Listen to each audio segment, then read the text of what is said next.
এত এত বীজ, বিভিন্ন প্রজাতির বীজ এখানে রয়েছে, সব হয়তো আমি চিনিও না।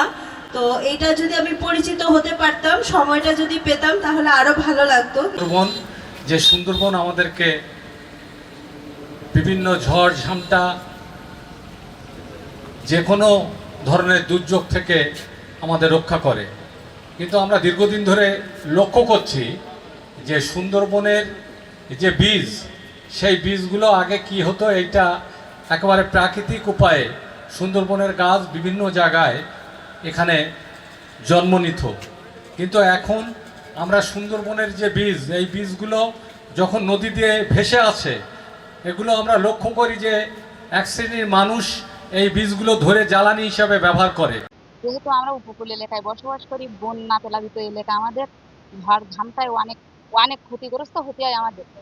তো সরকার যেহেতু এই উদ্যোগ নিয়েছে, সেই সাথে আমরা সহমত হয়ে আমরা আবাল বৃদ্ধ বনিতা সবাই মিলে এই বীজ সংগ্রহ করেছি, যাতে আমরা বীজ নিজেদের উদ্যোগ আছে যে আমরা বীজ রোপণ করব নিজেদের এলাকায় এবং ঝড়ঝাপটা থেকে রক্ষা পাবো।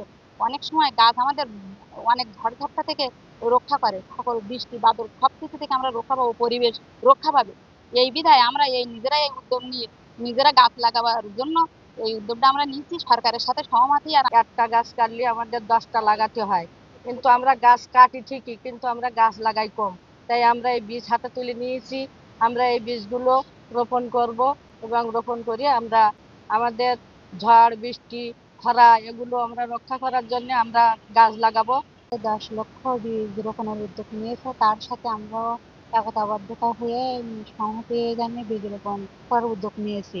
25 কোটি বীজ রোপণের উদ্যোগে আমরাও গ্রামের কৃষক হিসেবে আমরাও উদ্যোগ নিয়েছি যে সরকারের পাশাপাশি আমরাও যেখানে রাস্তা পড়ে আছে সেখানে আমরা বীজ রোপণ করবো।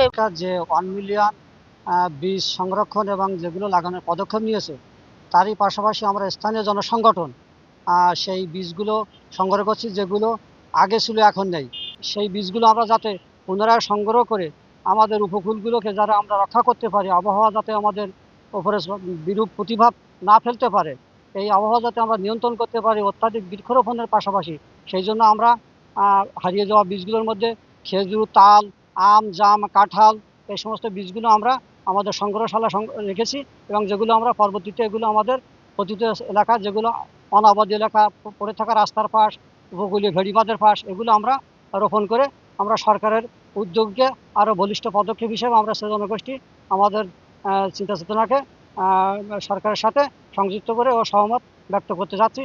এই বীজগুলো আমরা অনেক আগে থেকে বার্ষিকের পরামর্শ অনুযায়ী বিভিন্ন গাছ থেকে সংগ্রহ করে আমরা বাড়িতে স্টক করে রাখি। বিভিন্ন প্রকার ফল গাছ, ওষুধি গাছ, কাঠের গাছ, এই সমস্ত বীজগুলো এখন বার্ষিক যখন বললো সরকার উদ্যোগ নিয়েছে, তখন আমরা এই বীজগুলো আমাদের স্টক থেকে বার্ষিকের মাধ্যমে বিভিন্ন এলাকায়, গ্রাম অঞ্চলে বা উপকূলীয় অঞ্চলে এইগুলো রোপণ করছি।